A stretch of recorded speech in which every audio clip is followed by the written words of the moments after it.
الحمد لله رب العالمين. الحمد لله رب السماوات ورب الأرض رب العالمين، وله الكبرياء في السماوات والأرض وهو العزيز الحكيم. الحمد لله الذي بنعمته تتم الصالحات.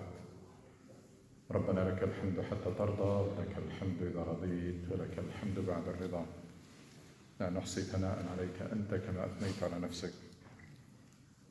صل اللهم وسلم وبارك على سيد الأولين والآخرين محمد وعلى آله وصحبه أجمعين ومن تبعهم بإحسان إلى يوم الدين.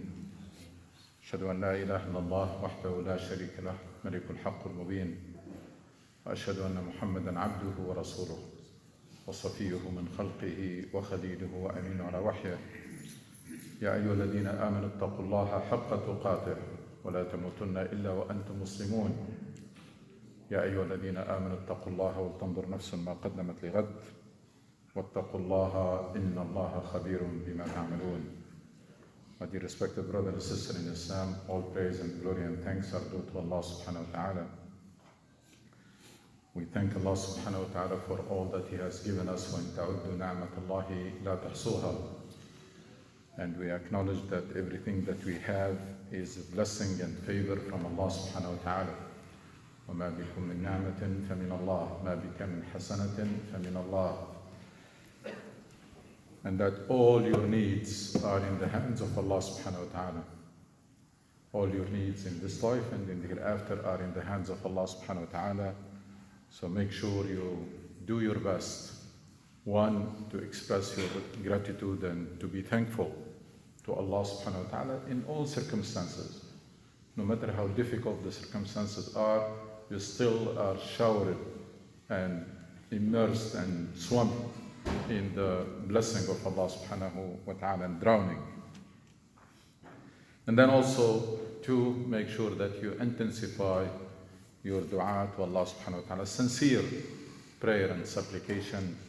Allah subhanahu wa ta'ala loves those who ask Him and those who are persistent in their dua.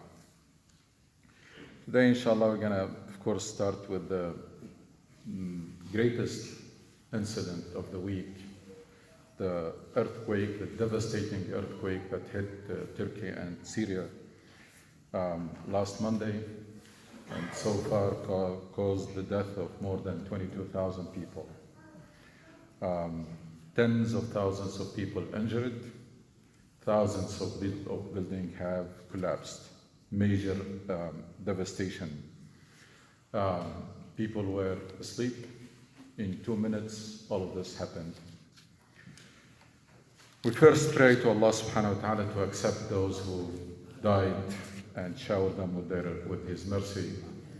And then, inshallah, to grant speedy cure to those who were injured. And then to alleviate the suffering of those who are suffering and help saving as many lives as possible. In few seconds, people have lost everything. They lost their beloved ones, they lost their properties, they lost their building, they lost everything. And subhanAllah, people spend their lives building or constructing a building to protect themselves from cold and from rain, etc. And then the building itself will be the cause of their death. Now, how do we read this? How do we deal with it? Unfortunately, we still are in many occasions like this, Muslims, they miss the point and they don't come on target on how to read these events and these incidents.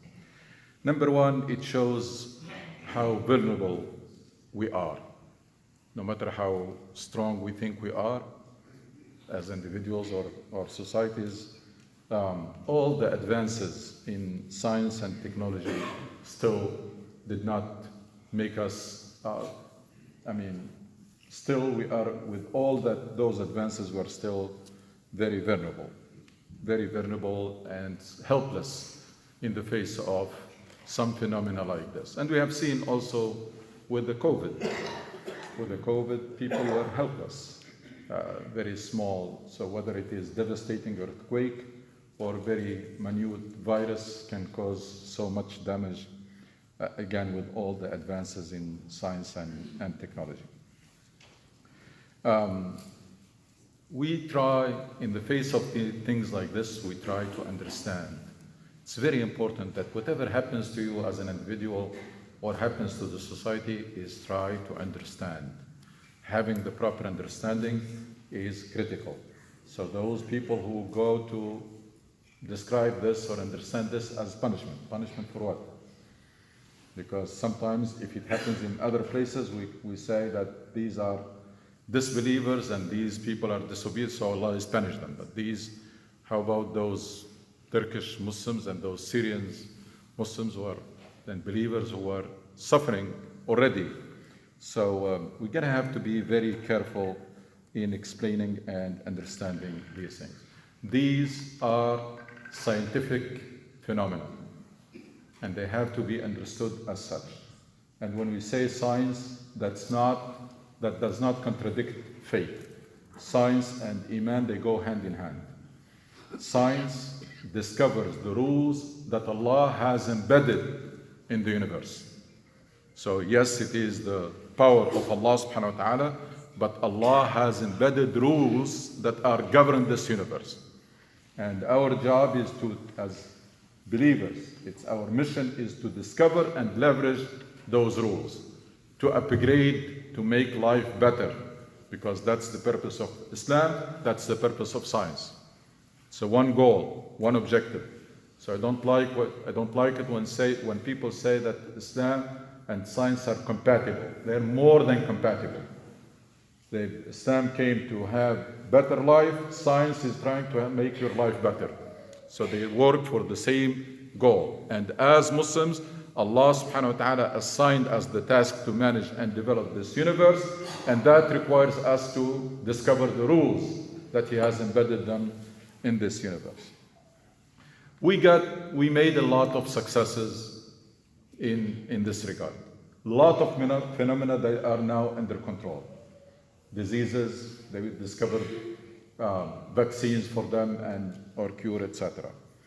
In some cases, science was not able to bring something under control, but at least people were able to predict, like storms. Nowadays, people can predict them, can predict tornadoes and hurricanes coming, so they can be better prepared, they can evacuate, etc. That's important. Unfortunately, when it comes to earthquakes, neither. It's not under control and it cannot be predicted.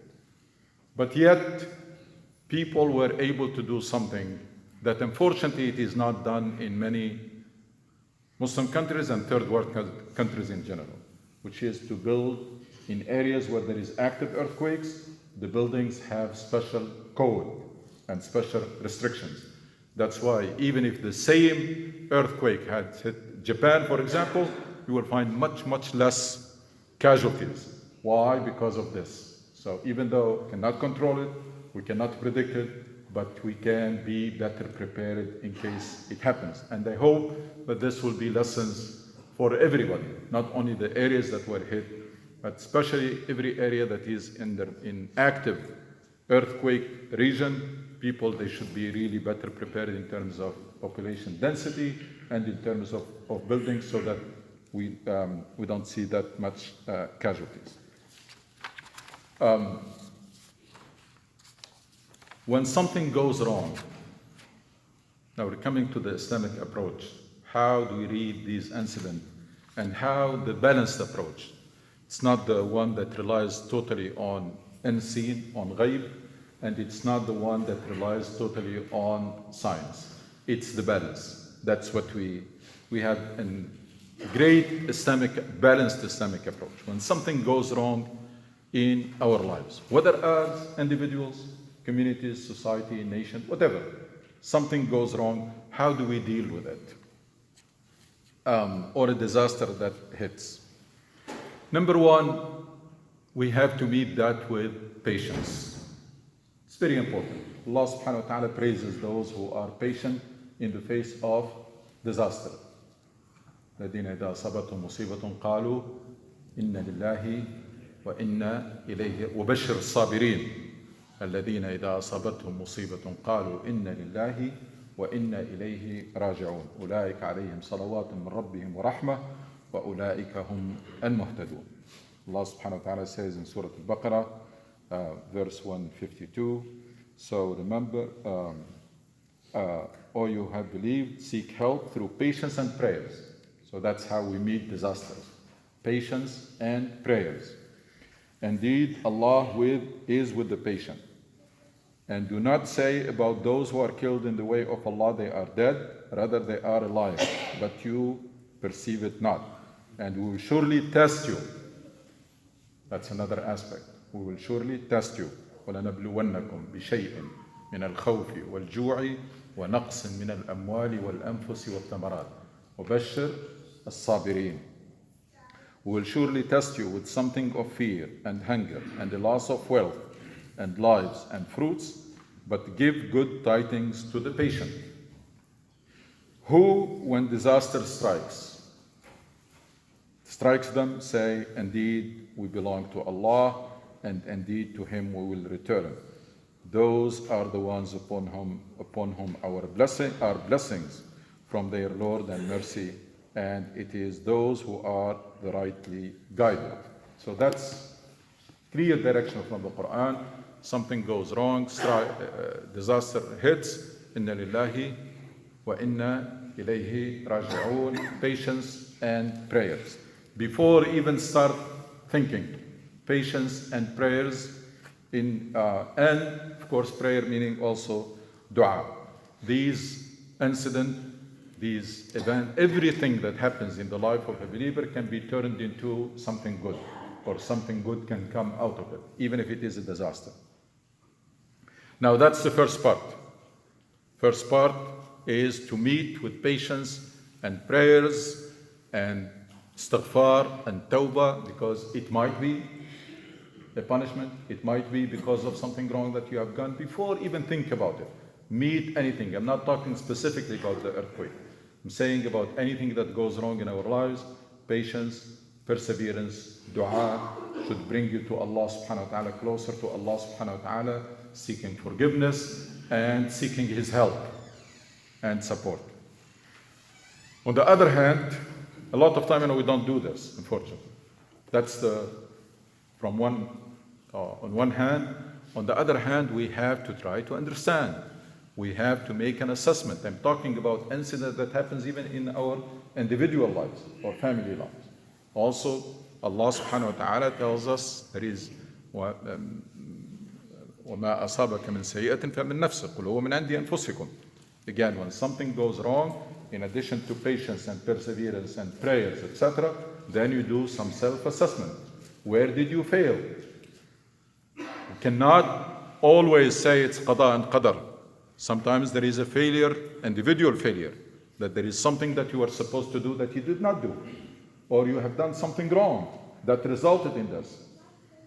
Sometimes it's individual responsibility or government responsibility. Government was incompetent or did not do a good job to prevent, or before or after.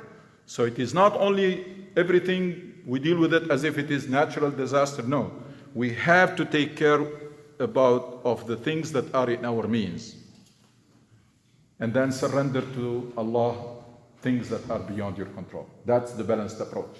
Everything in your means, you are supposed to understand it, find out, and take care of it. Might be individual failure, government failure, society, whatever. So the bottom line, when these two converge, one, you understand why things have happened, and you draw your lessons. Two, you meet this with patience and perseverance and tawbah and istighfar, you come out of the incident winner. And that's what Rasul said in a hadith, that all matters of the believer are good for him. You are always in a win-win situation. Even in the face of disaster, yes, in the face of disaster, if you know how to handle it. If you know how to handle it with that balanced approach. Again, meet with patience and perseverance and tawbah and istighfar for something wrong that you may have done, you are not even aware or you don't remember. At the same time, Do that self-assessment. What is it that I did wrong, or what is it that I was supposed to do that I did not do?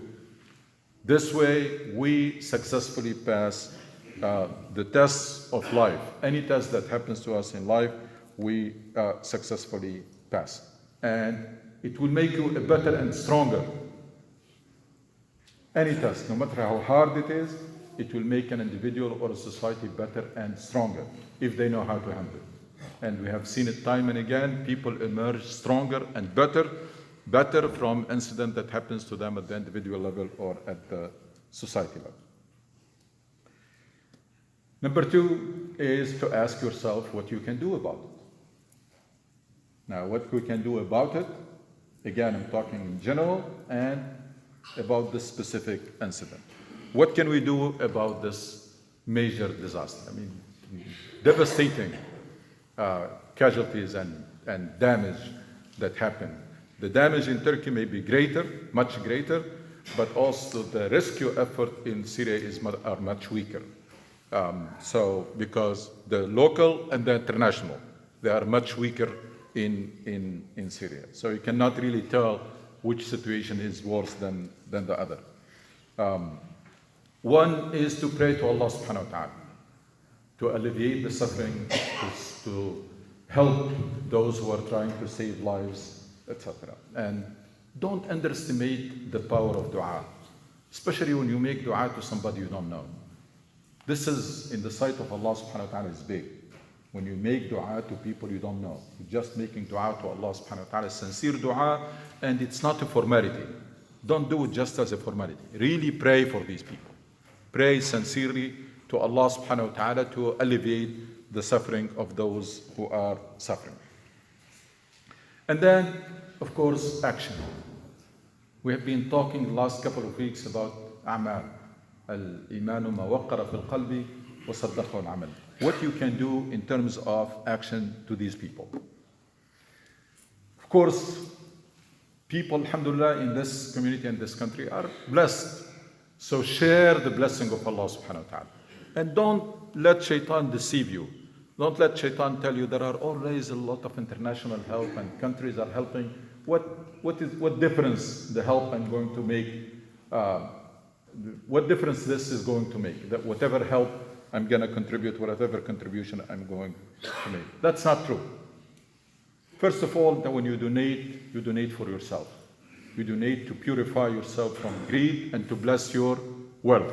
خُذْ مِنْ أَمْوَالِهِمْ صَدَقَةً تُطَهِّرُهُمْ وَتُزَكِّيهِمْ بِهَا. Allah subhanahu wa ta'ala is instructing the Prophet to take donation that will purify people and their wealth and bless them, bless their wealth. So it is something that you do for yourself.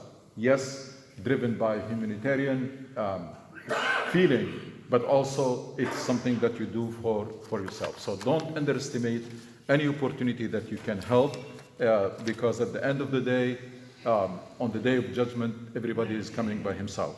We're not going to come to Allah subhanahu wa ta'ala and say, I didn't help the victims of earthquake because I thought there is already a lot of help and there are countries that are helping. So what difference this is going to make the money that I'm going to give? That's not true. So make sure that you do your best wherever you get an opportunity to help, and make sure that you pray for those for the victims, those who died and those who are injured and those who are still under the rubble. We come back, inshaAllah, to continue and finish the series that we started when we're reflecting on the hadith of Rasul sallallahu alaihi wasallam. Al-imanu ma waqqara fil qalbi wa saddaqahu al-amal. Iman is what takes roots in your heart and then flourish and bring its fruits in the form of action. And we talked about Iman essentially is the relationship with Allah subhanahu wa ta'ala.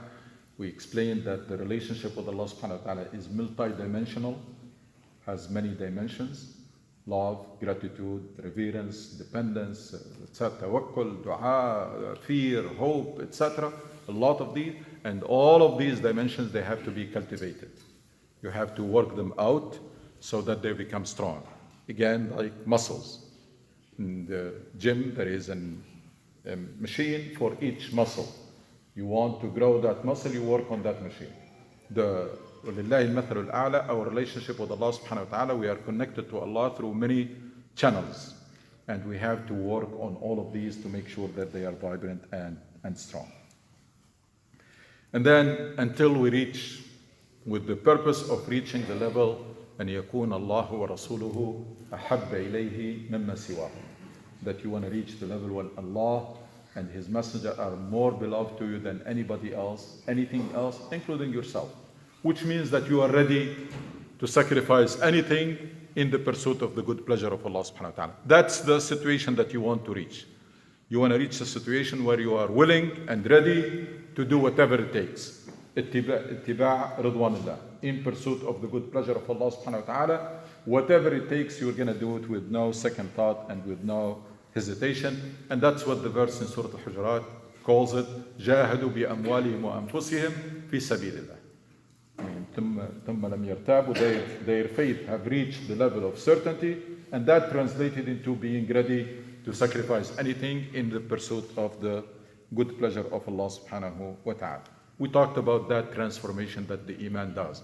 Makes you someone who's mission driven, purpose driven, willing to do whatever it takes to in pursuit of the good pleasure of Allah subhanahu wa ta'ala. And also we emphasize that when it comes to action, صدقه العمل, unlike what many Muslims think, it's not just do the minimum fara'id, the rituals, and abstain from some kabayah. It's much more than this. Make no mistake about it. When it comes to ittiba' ridwanullah, it's being willing to do whatever it takes. Whatever Allah subhanahu wa ta'ala wants you to be, you are there. Whatever Allah subhanahu wa ta'ala wants you to do, you are doing it with no hesitation and with no second thought. And that requires work. Again, your relationship with Allah subhanahu wa ta'ala requires work. And that's the first work when it comes to صدقه العمل, the first action. There are many categories of action or lists. The first one is to work on your relationship with Allah subhanahu wa ta'ala. That's your main, if you have the true Iman, and subhanAllah, it's a self-feeding cycle, synergy. The better your relationship with Allah subhanahu wa ta'ala, the more you want to know Him. The more you know Allah subhanahu wa ta'ala, the stronger will be your relationship and your Iman.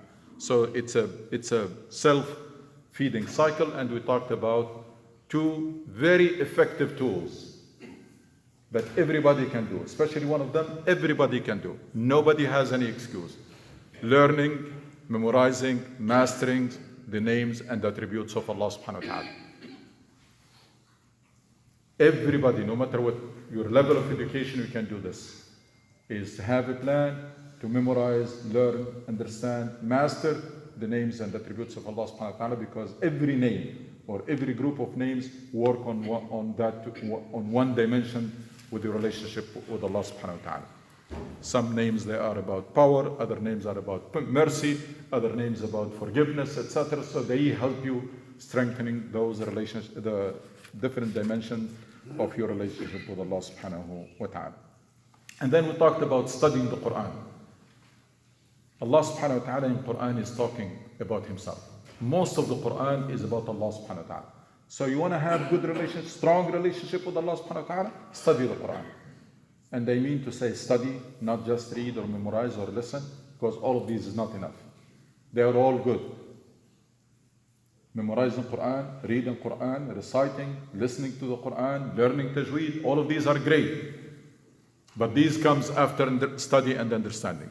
That's more important. So if we have to choose, if you can do all, fine, great. But if you have to choose, then studying comes first.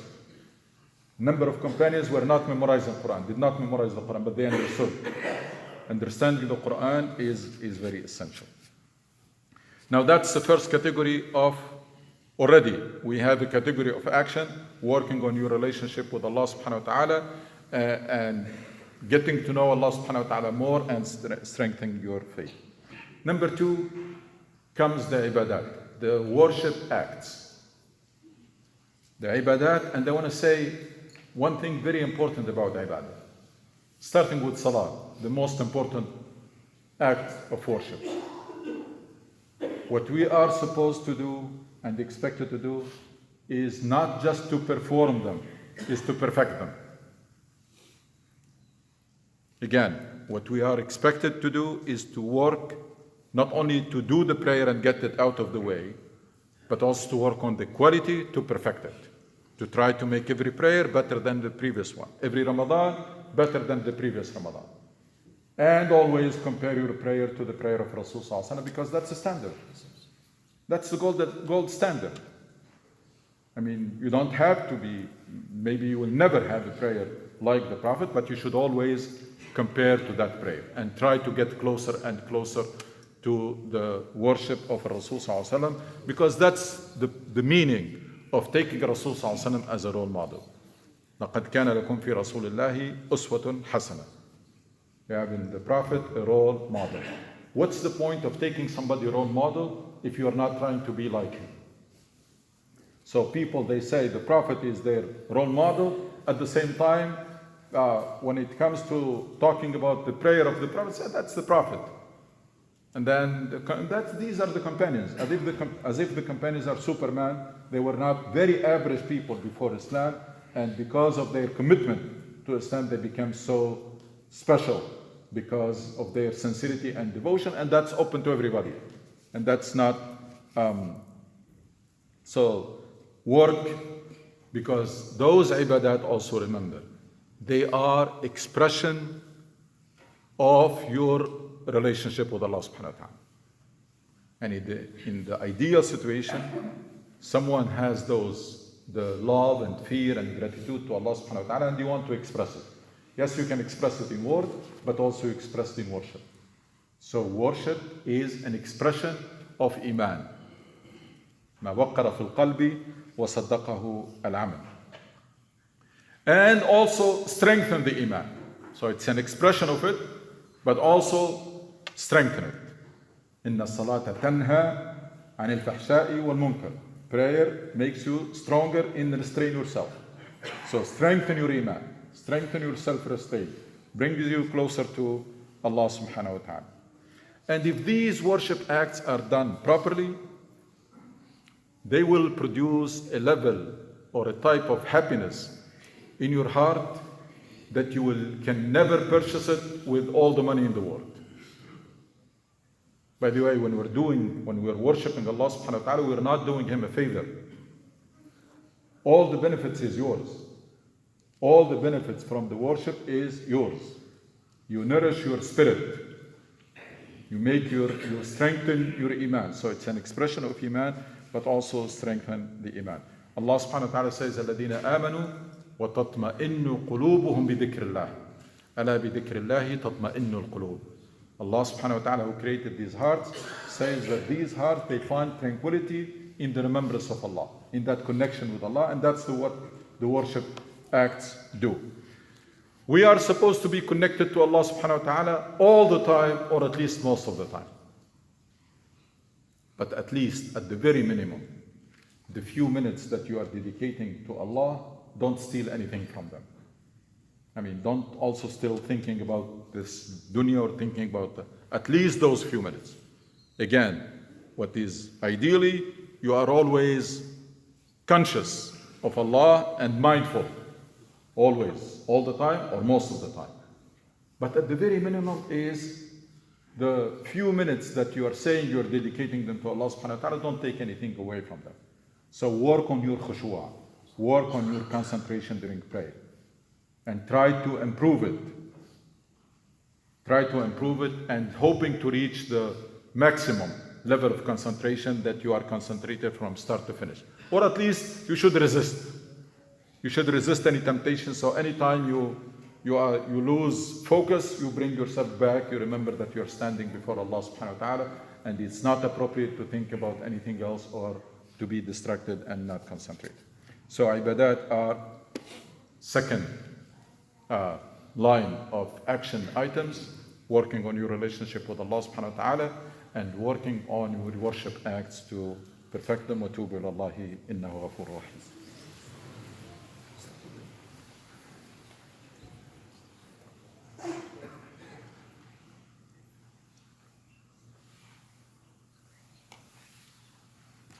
إن الحمد لله نحمده ونستعينه ونستغفره ونستهديه ونتوب إليه. نعوذ بالله من شرور أنفسنا ومن سيئات أعمالنا. من يهدي الله فهو المهتد ومن يضلل فلن تجد له وليا مرشدا. My dear respected brother and sister in Islam, there are 3 more fronts that we should be working on. Inshallah, mention them today and we'll come back to them inshallah with more details in the future. One is self-development, working on yourself to be a better person. Again, working on your relationship with Allah subhanahu wa ta'ala to maintain it and keep it and make it stronger. Working on your ibadat to perfect them. 3, working on yourself to be a better person. Working on every aspect. Work on your knowledge, on your character, on your health, on your career. Allah subhanahu wa ta'ala wants you to be very successful, wants you to be strong, wants you to be resourceful. So work on yourself to realize all the potential that Allah has given you. To be all you can be. To be all you can be. That's another track. And then people around you. Number 4, people around you. What about this? Work on, try to help people around you becoming better individuals. If you want to be like Prophet Muhammad sallallahu alaihi wasallam, that's what he was doing. يَتْلُو عَلَيْهِمْ آيَاتِهِ وَيُزَكِّيهِمْ. That's يُزَكِّيهِمْ, uplifting them. وَيُعَلِّمُهُمْ الْكِتَابَ وَالْحِكْمَةِ. So helping those who around you to be better people, that's also another track, and inshallah we'll come back to it in more detail. And finally, your responsibility toward this world. And when I say about this world, it starts with the small world around you, and then goes bigger and bigger. The neighborhood, the workplace, the city, the community, the society, the world. What is your contribution to make this world a better place? Allah subhanahu wa ta'ala wants this world to be a better place. Wants justice to prevail. Wants injustice to be eliminated from earth. Wants poverty to be eliminated. Wants people to be prosperous. Wants the virtue to prevail. What is your contribution to this? And remember that your mission, our mission in this life was summarized in one word, islah, making things better. And you're going to be held accountable on the day of judgment about what did you contribute? In what way you contribute to make this world a better place? Making people be better person, helping people around you be better people, and contributing to making this world a better place. These are the actions that are around which our Islam, our deen revolve.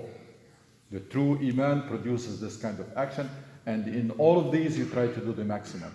Not the minimum, not something on the side, but in all these fronts you try to do the maximum. ربنا آتنا في الدنيا حسنة وفي الآخرة حسنة وقنا عذاب النار. اللهم اشف مرضانا وارحم موتانا توفنا وانت راض عنا واختم بالصالحات أعمالنا واجعل خير أعمالنا خواتمها وخير أيامنا يوم نلقاك. متعنا اللهم بالنظر إلى وجهك الكريم.